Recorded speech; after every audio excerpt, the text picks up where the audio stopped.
हैं। Else's heroes का मनोबल बढ़ाने की कोशिश करता है पर एक चिंता उसे भी सता रही है। फॉरेस्ट से नल्स कम होते जा रहे हैं जिससे हीरोज को लेवल अप करने में प्रॉब्लम हो रही है। तभी एक सोल्जर इन्फॉर्म करता है कि उन्हें उस मर्सिनरी ग्रुप के बारे में कुछ भी पता नहीं चला जिन्होंने नल्स की टेरिटरी में घुसकर सारे नल्स को मार दिया था। एक्सपर्ट्स का कहना है कि हाई ऑर्डर नाइट्स का काम है क्योंकि नल्स की बॉडीज पर सिमिलर अटैक पैटर्न्स देखने को मिले हैं। एल्सिस ने हीरोज की ट्रेनिंग के लिए फॉरेस्ट में एंट्री पहले ही रेस्ट्रिक्ट कर दी थी और उसके लिए मानना मुश्किल है कि किसी ने टेरिटरी में घुसकर एक ही रात में सारे नल्स का खात्मा कर दिया था। एल्सिस सोल्जर से कहता है कि नल्स को छोड़ ऑक्स की हंटिंग की प्रिपरेशंस शुरू की जाए और वो बात कर ही रहे थे कि तभी हांफते कांपते कोई वहां आ जाता है। हम देखते हैं कि ओहानो एडवेंचरर के ट्रीटमेंट के लिए सेंटेस से मिलने टेम्पल आ चुका है। वो घबराया हुआ है और उसने सेंटेस से मिलने की रट लगा रखी है। प्रिंसेस एथेना भी वहाँ आ गयी और उनका रिएक्शन देख ऐसा लगा जैसे वो उस एडवेंचरर को पहले से ही जानती हो। टेम्पल में इतना शोर होते देख सेंटेस भी वहाँ आ जाती है। ओहानो ने उनके पास जाने की कोशिश की पर गार्ड्स ने उसे वहीं रोक दिया। सेंटेस उसे देख उसका मजाक उड़ाती है क्योंकि वो अभी भी लेवल 1 है जिसे कर्ज भी किया जा चुका है। उसके कई फ्रेंड्स लेवल 6 पर हैं और ये जानकर ओहानो इंफीरियर फील करने लगता है। हमें पता चला कि उस एडवेंचरर का नाम आर्या है जो कि एक नोबल फैमिली से है और सेंटेस की हीलिंग लेने के लिए केवल नोबल फैमिली से होना काफी नहीं था। ओहानो कहता है कि आर्या के पास फ्यूचर में एक स्ट्रॉन्ग नाइट बनने का पोटेंशियल है और सेंटेस कहती है कि जो नाइट्स अभी टेम्पल में है वो ऑलरेडी लेवल 30 पर है, तो आर्या को नाइट से ज्यादा इम्पोर्टेंस कैसे दी जा सकती है।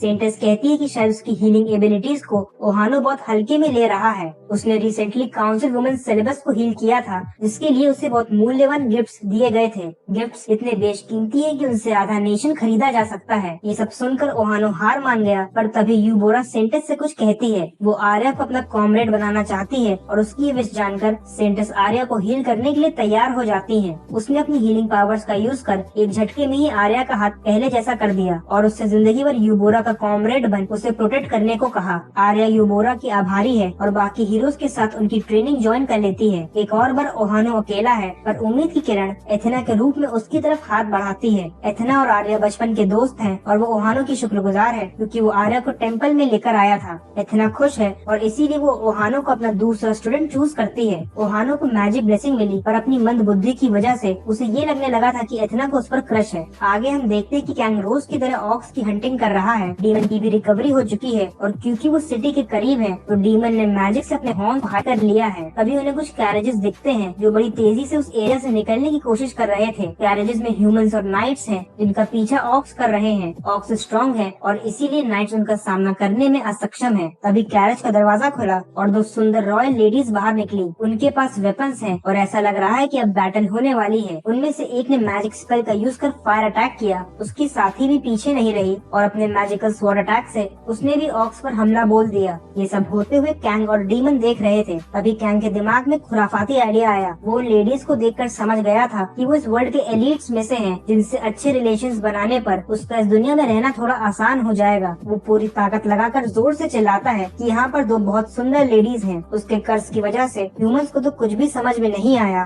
पर कैंग असल में किसी और तक ये बात पहुँचाना चाहता था। थोड़ी ही देर में वहाँ भारी तादाद में ऑक्स आ गए। उन्हें लगा कि उनके किसी साथी ने इन्फॉर्मेशन देकर उन्हें यहाँ पर बुलाया है। ऑक्स ने लेडीज को चारों तरफ से घेर लिया है। कैंग ये देखकर बेहद खुश है क्योंकि उसका आधा काम हो चुका था। ऑक्स आ चुके हैं और अब उसे बस उन ह्यूमंस को बचाकर उनका हीरो बनना है। फाइट शुरू हुई और कैंग अपने अजीब अजीब तरीकों से ऑक्स पर भारी पड़ने लगा।